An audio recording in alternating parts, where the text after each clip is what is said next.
Hi, I'm the History Guy. I have a degree in history. I love history. If you love history too, this is the channel for you.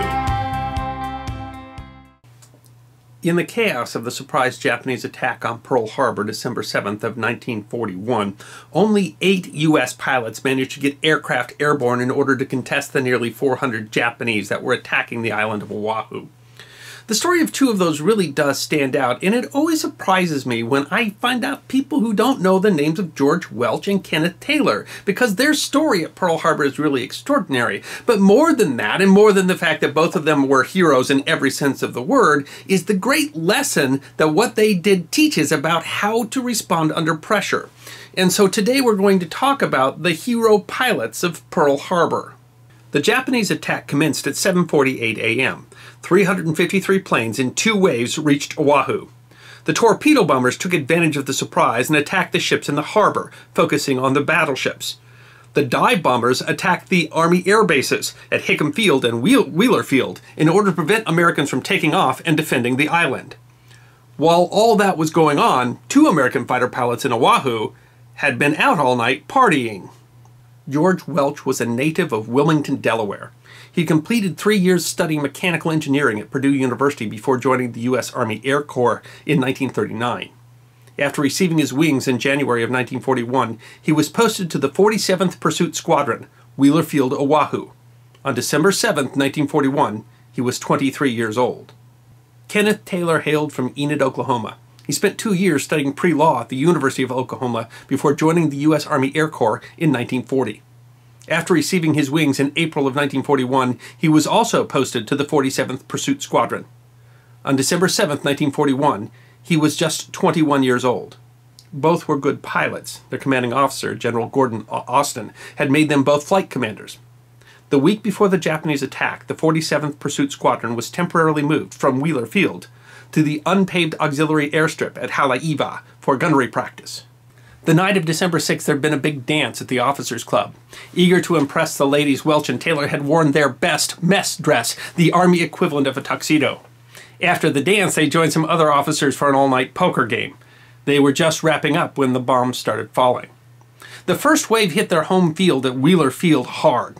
The Army hadn't anticipated an air attack, so they'd had the aircraft group up to make them easier to defend from sabotage. That made them easy targets for the Japanese dive bombers, and now the aircraft that were needed to defend Oahu from this attack were in flames. But Welch and Taylor realized that the auxiliary base over at Haleiwa might not have been targeted yet, so they called ahead and asked that their 2 Curtiss P-40B pursuit fighters be fueled and armed. Running outside, they jumped into Taylor's Buick, Japanese machine guns kicking up dust around them. They raced down the 10-mile road to the airbase, sometimes reaching speeds of 100 miles an hour. When they got to Haleiwa, they realized it hadn't been attacked yet, and their fighters were sitting there, fueled, armed, and waiting for them. Still wearing their tuxedo pants from the night before, they jumped into their airplanes and took off. The sky was full of Japanese airplanes, 2 pilots against hundreds. They saw a flight of dive bombers and charged in, guns blazing. Each of them took down 2 enemy aircraft before they were out of ammunition. They returned to heavily damaged Wheeler Field in order to rearm. When they landed, Taylor had been wounded by a bullet that came through his cockpit, and one of Welch's guns was jammed. The ammunition for their planes was in a burning warehouse, and the ground crews had to run into the inferno in order to get ammunition to rearm. Before they could be fully rearmed, the Japanese attacked again, and so they took off, charging guns blazing before they were even in the air. They took down another 3 Japanese aircraft before the Japanese attack was over. At the end of the day, George Welch was credited with 4 air victories and Kenneth Taylor with 2, although some evidence that they shot down at least a couple of other Japanese planes. That's out of a total of just 10 confirmed air victories for all American pilots at the Battle of Pearl Harbor. A War Department communique on December 13, 1941, proclaimed Taylor and Welch the first 2 American heroes of the Second World War. They were both given the Distinguished Service Cross, which is second only to the Congressional Medal of Honor, and Taylor won the Purple Heart. George Welch went on to serve 3 tours in the Pacific and finished the war with 16 confirmed air victories, an ace 3 times over.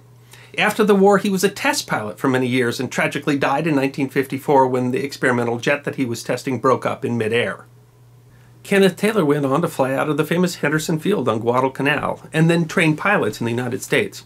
He ended the war an ace with 6 confirmed victories.